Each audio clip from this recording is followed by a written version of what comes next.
مولانا محمد اسد صاحب دامت برکاتہم العالیہ ہیں، ان کی واعظ اور نصیحت باقی ہے۔ آپ دارالعلوم محمدیہ میر کیرلا کے استاد حدیث و تفسیر بھی ہیں اور ناظم تعلیمات بھی ہیں۔ خاص طور سے ہمارے اس گاؤں پر حضرت کا بہت ہی کرم اور فضل رہا ہے۔ میں یہ سمجھتا ہوں کہ ہمارے اس گاؤں میں جو پڑھے لکھے حضرات آپ کو نظر آتے ہیں اور جو علماء کی تعداد معتد بھی نظر آتی ہے، حفاظ کرام جو آپ کو نظر آتے ہیں، حضرت کی شفقت اور آپ کی رحمت اور آپ کی توجہ کا نتیجہ ہے۔ میں بات مبالغے کے طور پر نہیں کہہ رہا، میرا یہ اپنا ذاتی تجربہ ہے۔ بارہا مجھ سے بہت ساری ایسی غلطیاں ہوئی ہیں کہ جو نہیں ہونی چاہیے تھی، لیکن حضرت نے ان کو نظر انداز کیا کہ یہ ایک دوسری لائن کا طالب علم ہے، ہندی اسکول چھوڑ کر آیا ہے، اگر اس لائن سے لگا رہے گا تو کچھ کر پائے گا۔ آپ کی شفقتوں کی برکت سے، آپ کے عفو اور درگزر کی برکت سے میں دارالعلوم سے فارغ ہونے کے قابل بنا۔ اسی طرح سے اور بھی بہت سارے ہمارے ساتھی ہیں۔ سوڑا کا گاؤں کے اندر جو علماء کی قطار نظر آ رہی ہے، میں بلا مبالغہ کہتا ہوں کہ حضرت کی رحمت اور حضرت کی رافت اور حضرت کے کرم اور فضل کی وجہ سے ایسا ہے۔ اگر وہ ہماری غلطیوں کو نظر انداز نہ کرتے، ہماری کوتاہیوں پر پکڑ کرتے، تو شاید ہم یہاں تک نہیں پہنچتے اور بہت پہلے ادارہ چھوڑ کر دوسری لائن اختیار کر لیتے۔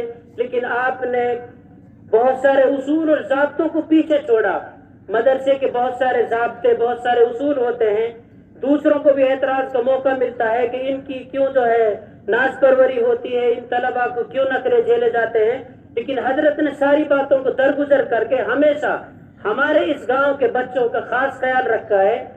اب آپ کو حیرت ہونی چاہیے کہ ہم میں سے یہاں سے کوئی قافلہ نہیں گیا۔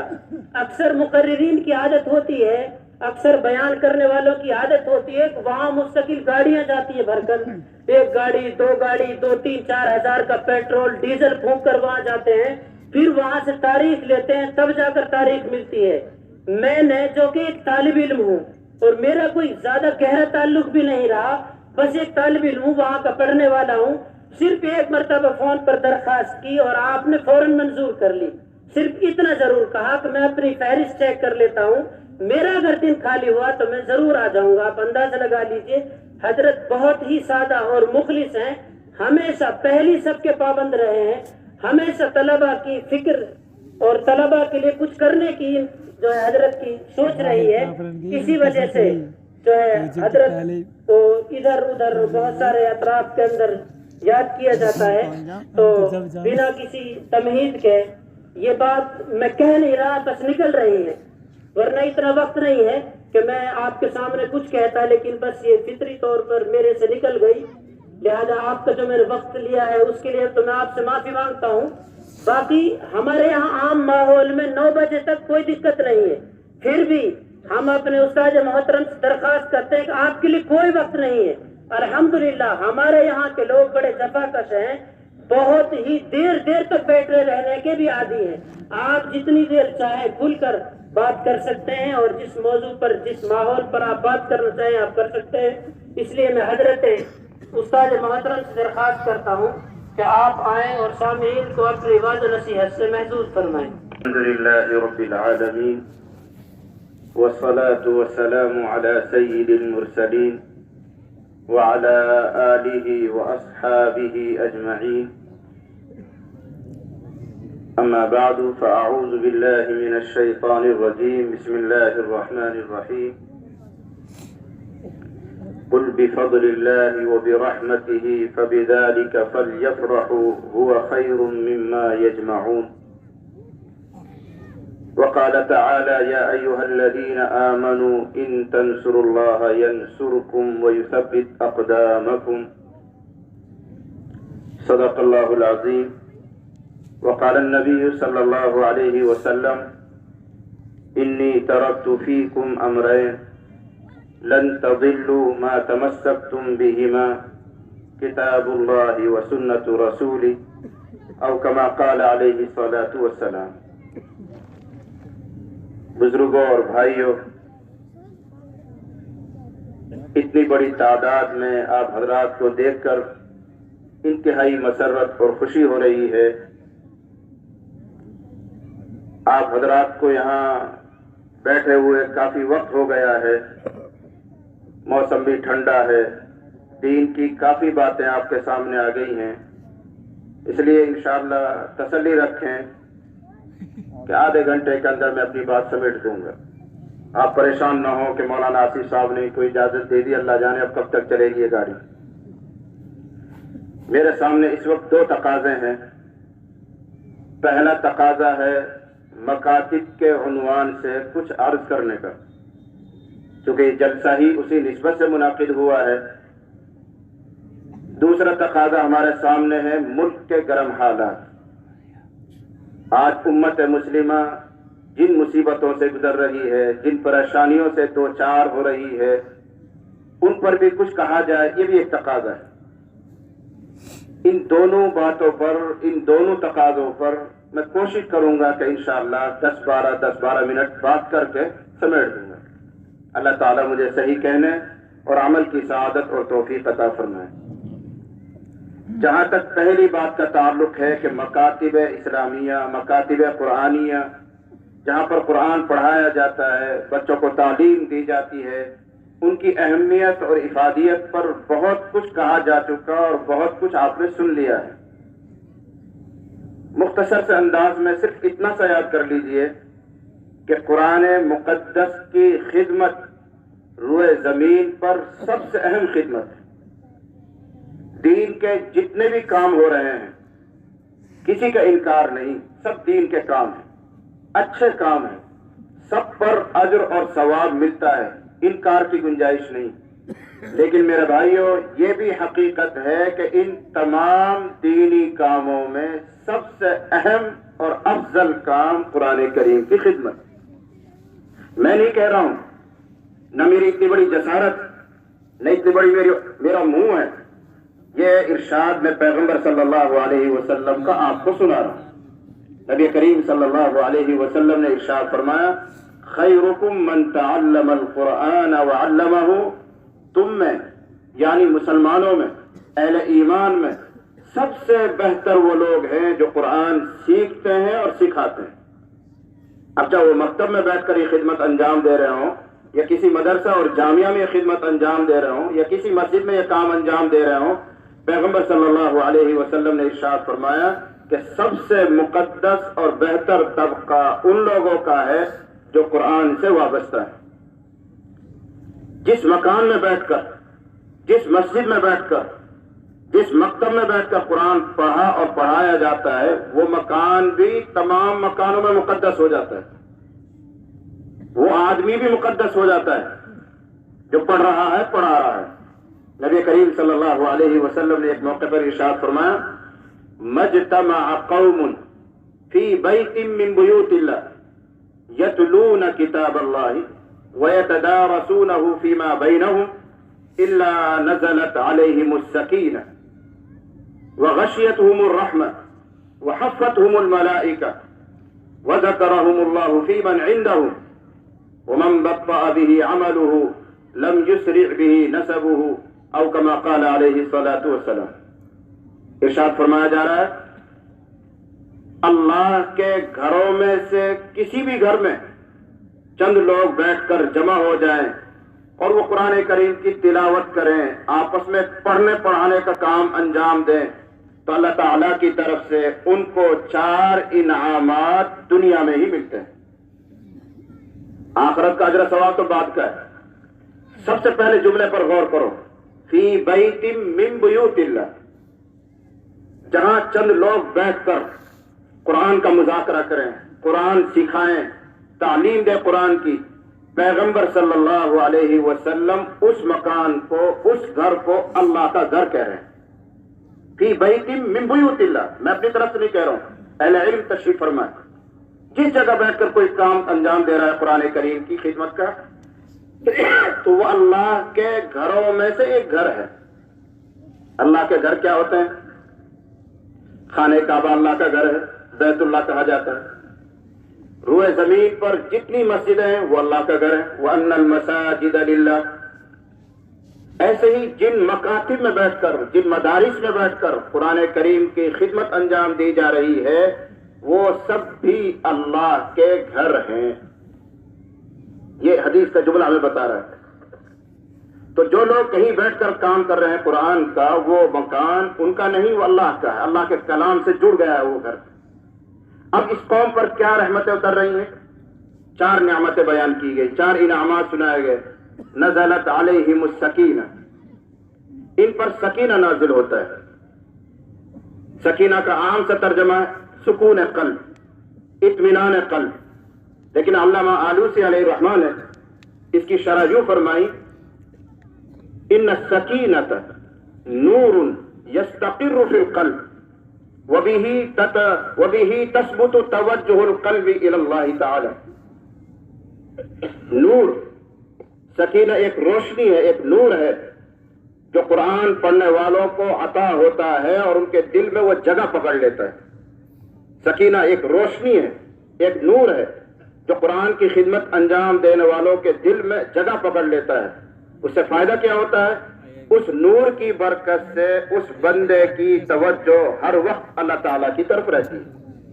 اس کو ہم اردو محاورے میں کہیں گے، قرآن پڑھنے والا، قرآن پڑھانے والا با خدا ہو جاتا ہے، ہر وقت خدا میں مشغول رہنے والا ہوتا ہے، اس کا استحضار قلبی اللہ تعالیٰ کی طرف ہو جاتا ہے۔ یہ علامہ آلوسی بہت بڑے مفسر ہیں، انہوں نے یہ شرح کی۔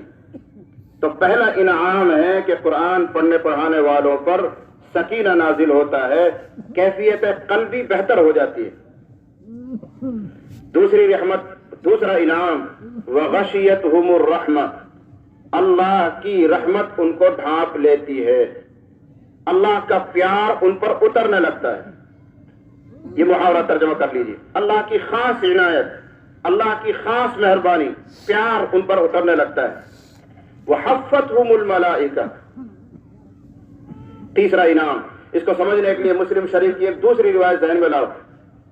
اللہ تعالیٰ نے فرشتوں کو پیدا فرمایا، پھر ان کی ٹولیاں بنائی، جماعت بنائی، ان جماعتوں کو اللہ تعالیٰ نے خدمت دی، کام لگایا، تمہیں یہ کرنا، تمہیں یہ کرنا، تمہیں یہ کرنا۔ ان ٹولیوں میں سے ایک جماعت، ایک ٹولی فرشتوں کی صرف اس کام کے لیے ہے کہ وہ زمین پر گشت کریں، چکر لگائیں، گھومیں اور پھریں، گلیوں میں، بستیوں میں، ہر جگہ گھومیں اور دیکھیں کہ کہیں اللہ کا ذکر ہو رہا ہو، کہیں اللہ کے بندے اکٹھے ہو کر اللہ کی تعریف کر رہے ہوں، تلاوت میں مشغول ہوں، تو یہ فرشتے اس مجمع کو گھیر لیتے ہیں، ان کا کام ہی یہ ہے۔ چنانچہ فرشتے آتے ہیں اور زمین پر پھیل جاتے ہیں اور گھومتے ہیں۔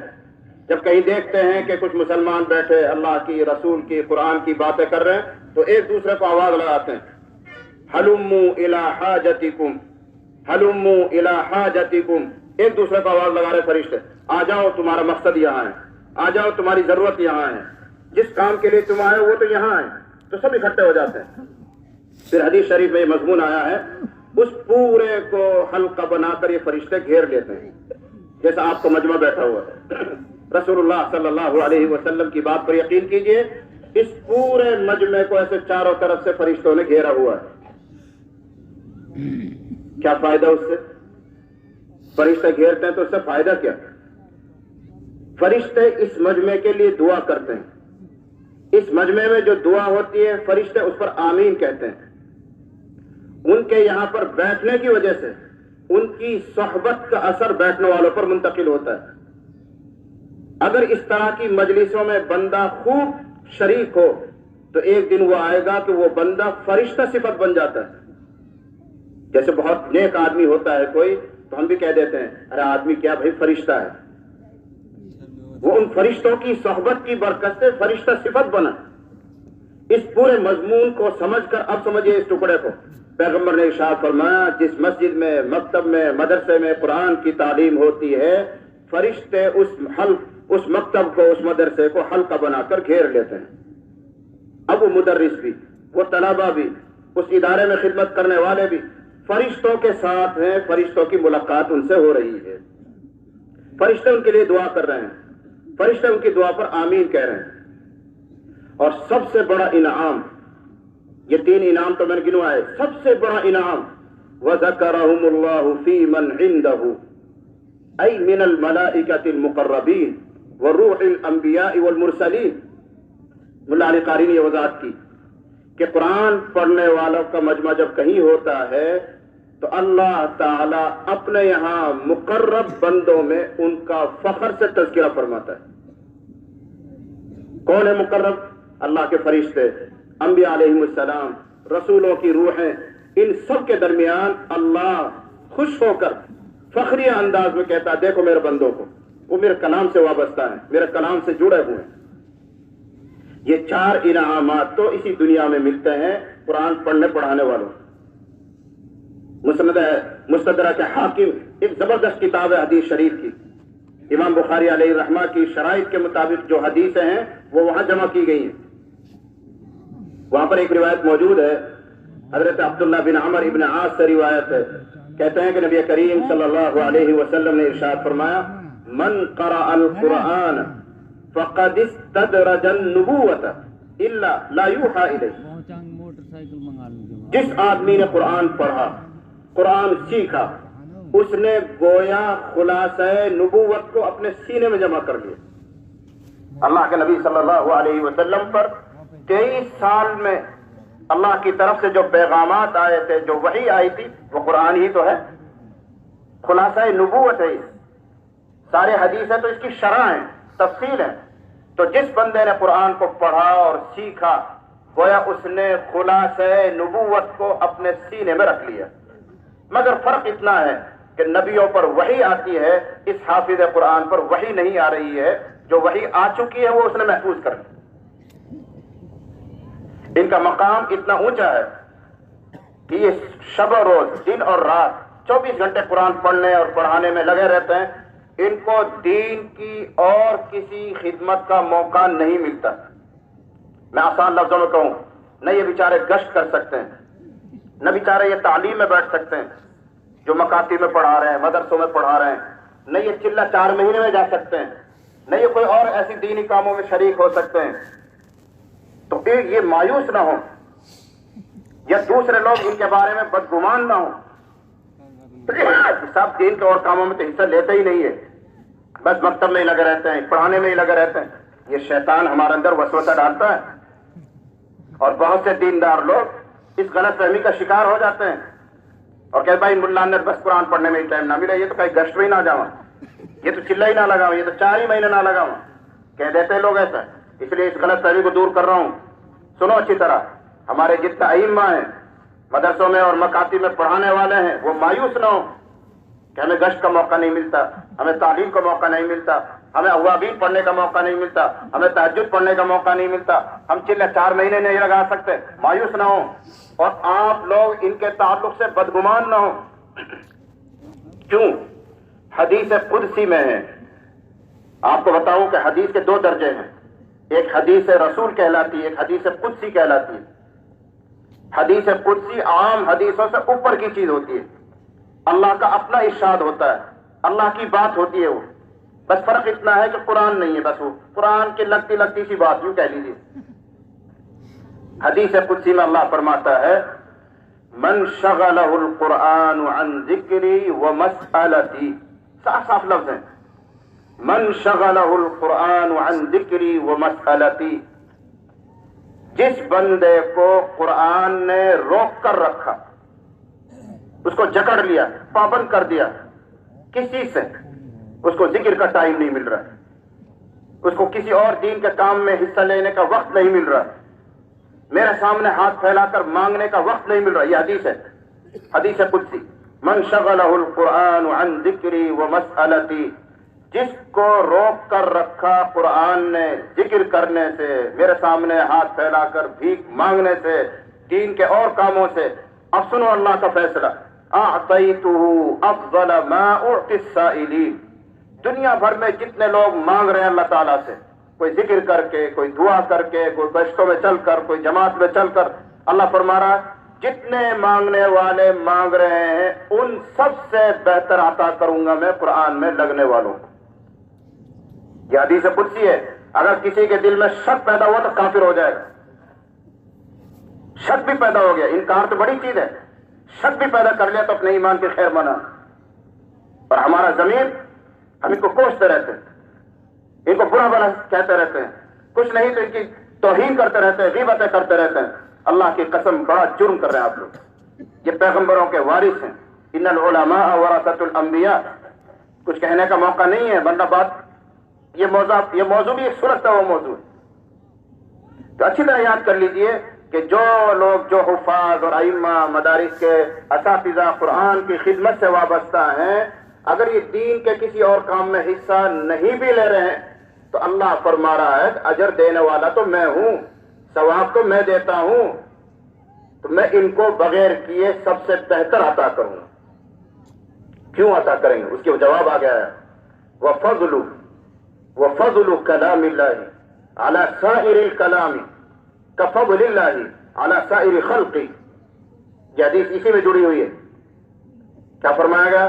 اللہ کے کلام کی فضیلت، اللہ کے کلام کی فضیلت تمام کلاموں پر. تمام کلام کیا ہوتا ہے؟ کوئی آدمی واعظ کہہ رہا ہے، کوئی آدمی کتاب کھول کر تعلیم کر رہا ہے، یہ سب کلام ہے. کوئی آدمی انگلش پڑھا رہا ہے، کوئی ہندی پڑھا رہا ہے، کوئی اور کچھ کام کر رہا ہے. یہ جتنے بھی دنیا میں کلام ہو رہے ہیں، بات ہو رہی ہیں، اللہ کے کلام کی فضیلت، اللہ کی بات کی فضیلت، یوں کہہ لیجیے اللہ کے قرآن کی فضیلت ان تمام کتابوں پر جو قرآن کے علاوہ ہیں، ان تمام علوم پر جو قرآن کے علاوہ ہیں، جو واعظ کہا جائے، نصیحت کی جائے، دعا مانگی جائے، ذکر کیا جائے، یہ سب کلام ہے. اللہ کے کلام کی فضیلت تمام کلاموں پر ایسی ہی ہے جیسے خود اللہ کی فضیلت ساری کائنات پر ہے. آسان لفظوں کو، اللہ بڑا ہے، اس کا کلام بھی بڑا ہے، اس کلام کے ساتھ جو وابستہ ہو گئے وہ بھی بڑا ہے. میرے بھائیوں، اپنے دلوں کو صاف کرو، اپنے ضمیر پر ہاتھ رکھو، ان کو مایوب مت سمجھو. میں تو یوں کہا کرتا ہوں اور بارہا کہتا ہوں، جگہ جگہ کہتا ہوں، خدا نہ خواستہ، اللہ نہ کرے، خدا نہ خواستہ اگر یہ مولوی صاحب، یہ حافظ صاحب، یہ مدرس صاحب، یہ امام صاحب خدا نہ خواستہ اپنے گناہوں کی وجہ سے، اپنے قصوروں کی وجہ سے جہنم میں چلا بھی گیا تو اللہ کی قسم جہنم کی آگ اس کو نہیں جلا پائے گی. میں نہیں کہہ رہا ہوں، یہ بھی حدیث کہہ رہی ہے، رسول اللہ کا ارشاد کہہ رہا ہے. مشکات میں روایت موجود ہے، آپ نے ارشاد فرمایا لو جعل القرآن فی اہاب ثم القی فی النار ما احترق. یہ حدیث کا لفظ بھی سنا دیتا ہوں. ارشاد فرمایا اگر قرآن کسی چمڑے میں رکھ دیا جائے، ایک تعبیر ہے، ایک محاورہ ہے، موٹا سا مطلب، اگر کسی سینے میں اللہ تعالیٰ قرآن کو اتار دے، جیسے مولانا کے دل میں ہے، حافظ صاحب کے دل میں ہے، قاری صاحب کے سینے میں قرآن اترا ہوا ہے، ثم القی فی النار، پھر اس کی بدبختی کی وجہ سے، اس کے گناہوں کی وجہ سے اس کو دوزخ میں بھی ڈالا گیا، اللہ کے نبی ارشاد فرما رہے محترق، دوزخ کی آگ اس کو نہیں جلا پائی. ملا علی قاری حدیث کے بڑے شارح ہیں اور مشکات پر انہوں نے عربی میں شرح لکھی ہے مرقات کے نام سے. اس میں انہوں نے وجہ بیان کی کہ جہنم، دوزخ اپنے تمام تر عذاب کے باوجود بڑی بھیانک چیز ہے، انکار نہیں ہے، بہت بڑی چیز ہے، خطرناک چیز ہے، لیکن ہے تو اللہ کی مخلوق. جہنم اللہ کی مخلوق ہے، اس کی پیدا کی ہوئی ہے. اور قرآن کریم یہ مخلوق نہیں ہے، وہ اللہ کے اندر سے نکلا ہوا اس کا کلام ہے. تو مخلوق کو ہمت نہیں ہے کہ خالق کی صفت کو جلا دے. اور پھر ایک تائید ہے حدیث میں آپ کو اشارہ کروں گا تھوڑا سا، اہل علم سمجھ جائیں گے. دوزخی دوزخ میں ڈالے جا رہے ہیں، جہنم بھری جا رہی ہے، خوب کافر ڈال دیے، سارے عیسائی ڈال دیے، سکھ بھی چلے گئے، فلاں بھی چلے گئے، سب چلے گئے، لیکن جہنم پھر مانگ رہی ہے اور لاؤ اور لاؤ، میرا پیٹ ابھی خالی، اور بھرو. اس کا پیٹ بھرا جا رہا لیکن نہیں بھر رہا. اخیر میں یہ بات آتی ہے حدیث میں کہ اللہ تعالیٰ اپنا پاؤں رکھ دے گا، اپنی ایڑی جہنم میں رکھ دے گا، تیرا تو اوج بھرتا ہی نہیں تو لے اس کو، ایڑی رکھ دے گا تو جہنم سکڑ جائے گی، کہے گی قط قط قط، بس بس بس، میری ہمت نہیں ہے کہ میں آپ کے پاؤں کو جلاؤں.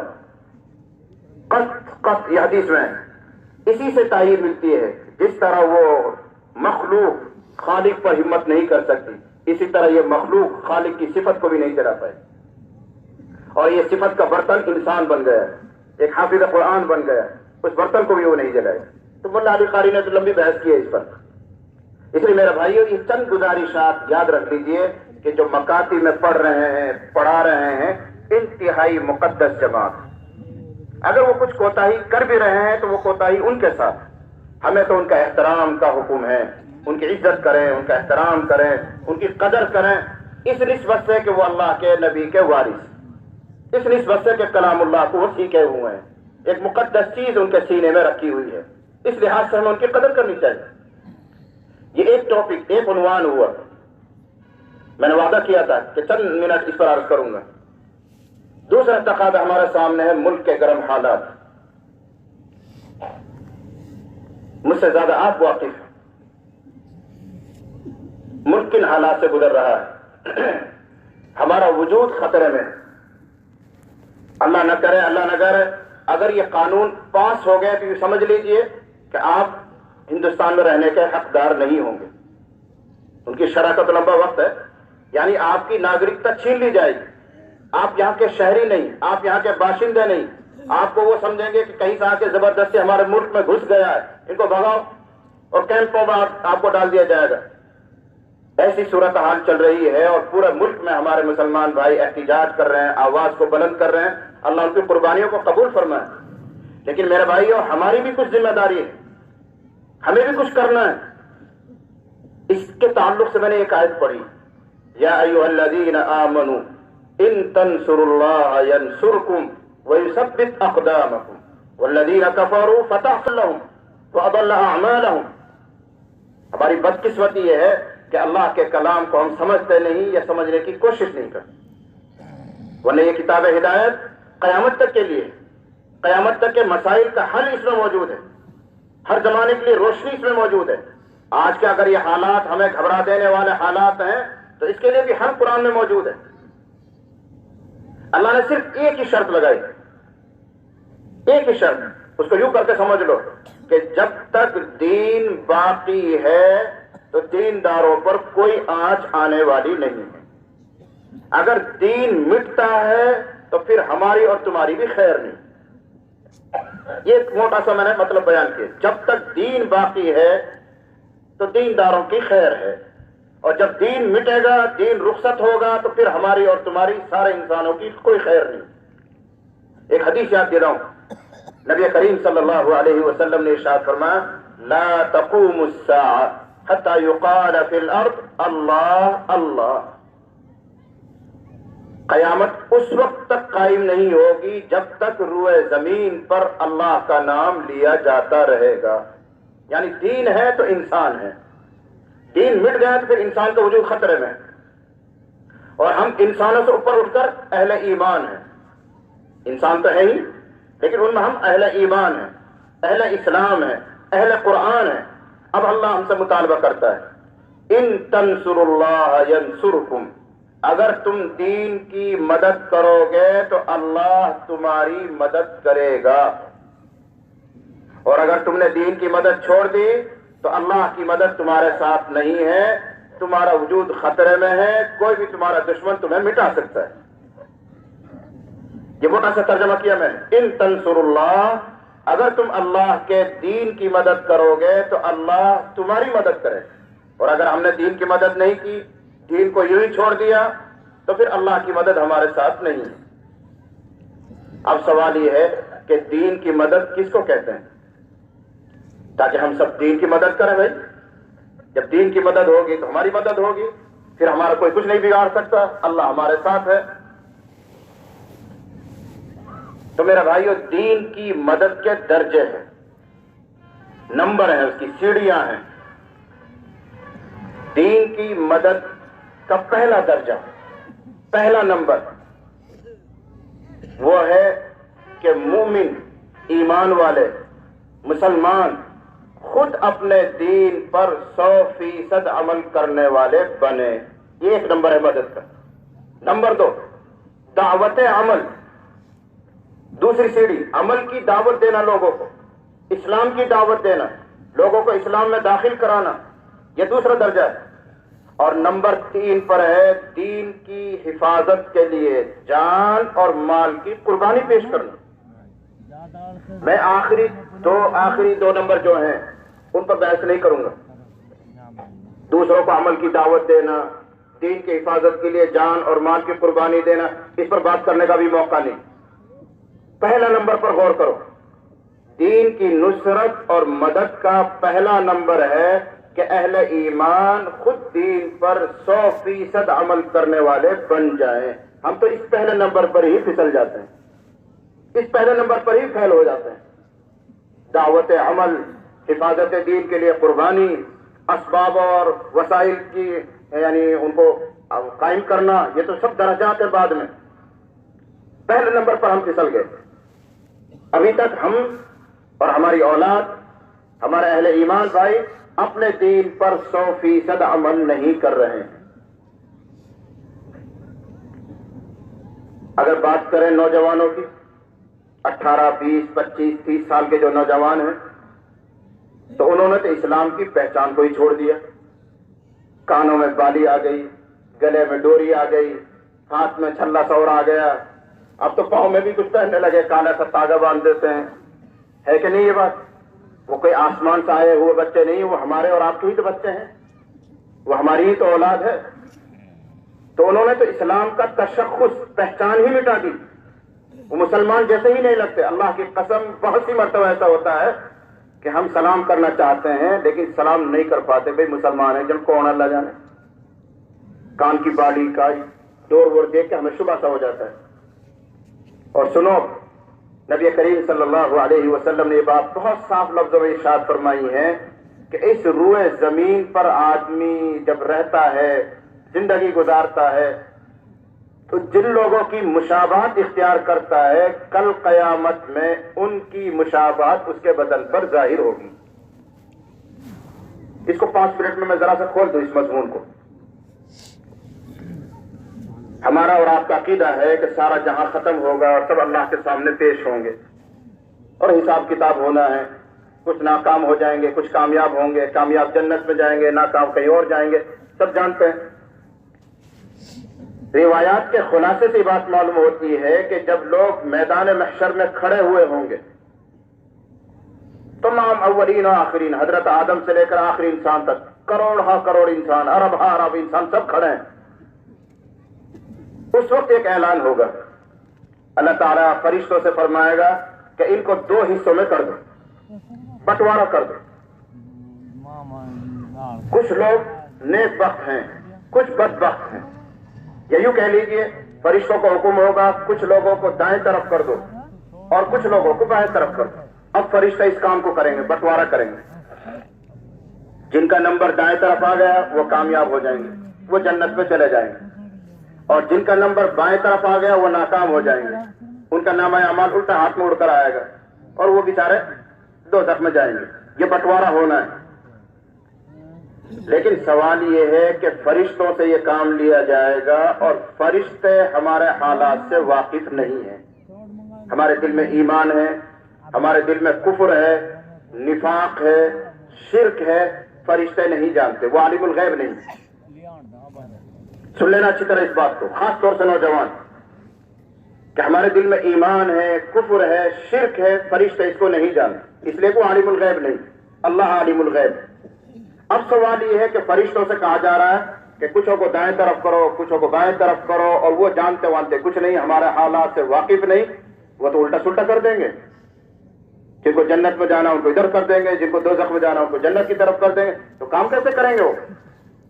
اس کا جواب یہ ہے کہ اس روئے زمین پر رہ کر ہم لوگ جو کام کرتے ہیں، جو عمل کرتے ہیں، جو اعمال اختیار کرتے ہیں، ان کے اثرات، ان کی وجہ سے بدن پر نشانیاں ظاہر ہوں، علامات ظاہر ہوں گی۔ ان نشانیوں کو دیکھ کر، ان علامات کو دیکھ کر فرشتے دائیں اور بائیں کر دیں گے کہ تو دائیں طرف جا، تو بائیں طرف جا۔ ان کو اس سے کوئی بحث نہیں تو مومن تھا کہ نہیں، تو کلمہ لا الہ الا اللہ پڑھتا تھا کہ نہیں، تو نماز پڑھتا تھا کہ نہیں، اس سے کوئی بحث نہیں ان کو۔ وہ تو صرف ان نشانیوں کو دیکھ دیکھ کر دائیں اور بائیں کر دیں۔ اچھے لوگوں پر، دیندار لوگوں پر، ایمان والوں پر اچھی نشانیاں ظاہر ہوں گی، اور بے ایمان لوگ جو ہیں، منافقین ہیں، جو گنہگار ہیں، مسلمان ہو کر جو کبائر میں مبتلا، ان پر دوسری نشانیاں ظاہر ہوں گی۔ چنانچہ سورہ رحمان میں آتا ہے یعرف المجرمون بسیماہم ویؤخذ بالنواصی والاقدام، مجرموں کو، خطا کاروں کو ان کی نشانیاں دیکھ کر پہچانا جائے گا۔ قرآن میں اور بھی جگہ یہ آیا یوم نحشر المجرمین یومئذ زرقا ونحشر المجرمین یومئذ زرقا، 16 پارے میں یہ لفظ آیا ہوا ہے، تو مضمون لمبا ہو جائے گا، صرف خلاصہ عرض کر رہا ہوں کہ یہاں رہ کر جو کچھ ہم اعمال کرتے ہیں ان کی وجہ سے اچھی یا بری نشانیاں ہمارے بدنوں پر ظاہر ہوں گی۔ ایک مثال یاد آ رہی ہے، حدیث شریف میں آیا ہوا ہے، پیغمبر صلی اللہ علیہ وسلم نے ارشاد فرمایا لِكُلِّ غَادِرٍ لِوَاءٌ يَوْمَ الْقِيَامَةِ، لِكُلِّ غَادِرٍ لِوَاءٌ يَوْمَ الْقِيَامَةِ، بہت مشہور روایت۔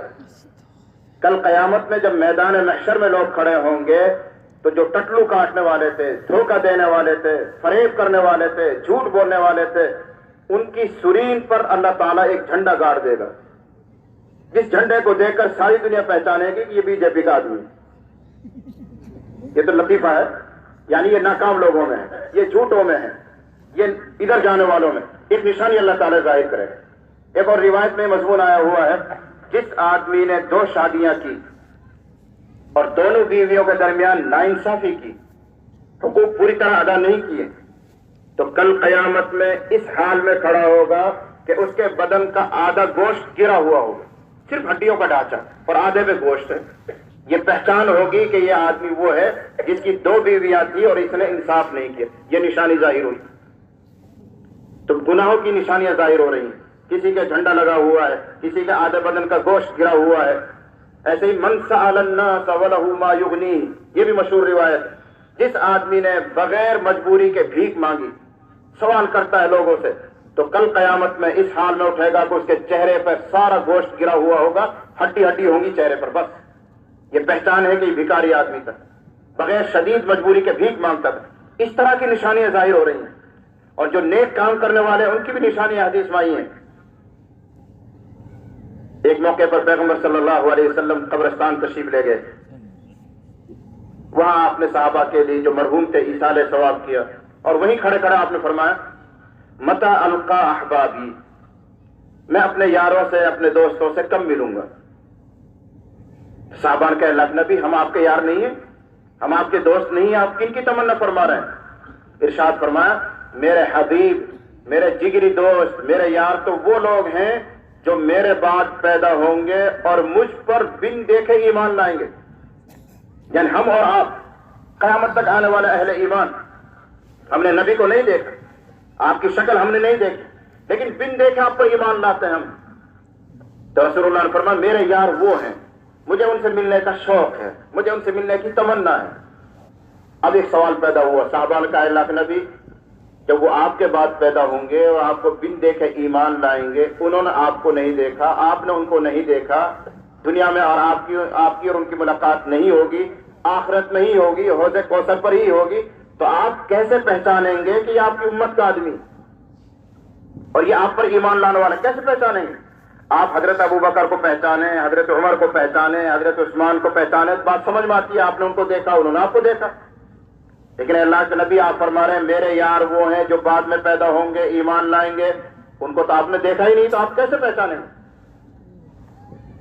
تو نبی علیہ الصلوۃ والسلام نے ایک مثال ارشاد فرمائی، فرمایا اچھا یہ بتاؤ کسی جنگل میں اگر ہزاروں کی تعداد میں کالے گھوڑے ہیں، چونکہ جانور پالتے تھے صحابہ، اونٹ پالتے تھے، گھوڑے پالتے تھے، بھیڑ بکریاں رکھتے تھے، اس لیے اس طرح کی مثال دی۔ ارشاد فرمایا کہ بتاؤ کسی جنگل میں اگر ہزاروں کی تعداد میں کالے گھوڑے ہوں اور ان کے بیچ میں 2-4 سفید گھوڑے ہوں، تو کیا یہ سفید گھوڑے 1000 کالے گھوڑوں کے بیچ میں دور سے نہیں دکھائی دیں گے؟ صحابہ کا بالکل نظر آ جائیں گے، جس کو کم دیکھتا ہوگا وہ بھی دیکھ لے گا۔ نبی نے ارشاد فرمایا بالکل اسی طرح ساری امتوں کے بیچ میں میری امت کے لوگوں کے چہرے، ہاتھ اور پاؤں سورج اور چاند کی طرح چمک رہے ہوں گے، وضو کی برکت سے میں پہچان لوں گا یہ میری امت کا آدمی۔ یہ بہت اعلیٰ درجے کی روایت سنائی میں نے۔